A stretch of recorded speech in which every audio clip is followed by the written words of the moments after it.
విజయనగరం జిల్లా రాజం నియోజకవర్గం వంగర మండల MPP U Suresh Mukherjee press meet. Vangara మండలంలోని మరువాడ, నీలయ్య వలస, సంగం, వంగర సీతారాంపురం, తలగం, కొప్పర వలస, కొప్పర, కొత్త వలస తదితర గ్రామాల్లో పంట పొలాల్లో ఏనుగులు స్వైర విహారం చేశాయి. చెరుకు, వరి, పామాయిల్, కొబ్బరి వంటి పంటలకు పెద్ద ఎత్తున ధ్వంసం చేశాయి. ఇంత పంట నష్టం జరిగితే పంట నష్టాన్ని ప్రభుత్వ యంత్రాంగం చర్యలు తీసుకోలేదని వాపోయారు. పంట నష్టాన్ని అంచనా వేసి రైతులకు తగిన పరిహారాన్ని అందించాలని, భవిష్యత్తులో ఏనుగులను అడవి బాట పట్టించి రైతాంగాన్ని ఆదుకోవాలని డిమాండ్ చేశారు. ధన్యవాదాలు.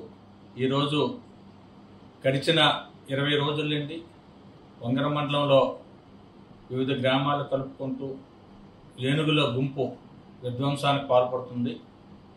మరి వంగర మండలంలో సుమారుగా 20 రోజుల క్రితం మరువాడ గ్రామంలో ఈ ఏనుగుల గుంపు ప్రవేశించి నేటికి 20 రోజులు అవుతుంది.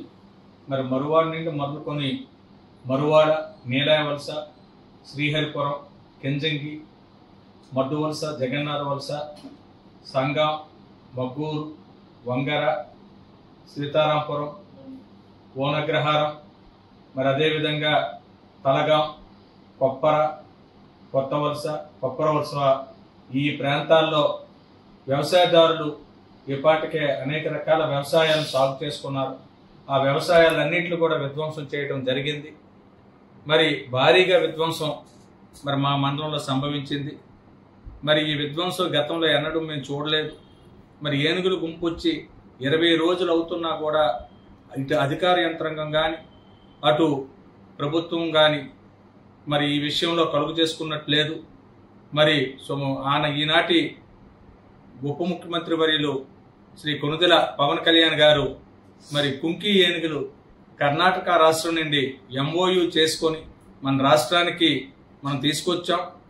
శాసన మండలి సభ్యులు శ్రీ పాలవలస విక్రాంత్ గారికి ఎప్పటికప్పుడు మేము స్థానికంగా ఉన్నటువంటి మేము సమాచారం అందించటం, వారు ఉన్నతాధికారులకి మరి ఆనాటి ప్రభుత్వానికి ఈ విషయాన్ని తెలియచేసి మరి 2-3 రోజుల్లోనే సమస్యని కొంతవరకు తీవ్రతరం కాకుండా పరిష్కరించే దిశగా వారు ప్రయత్నం చేశారు.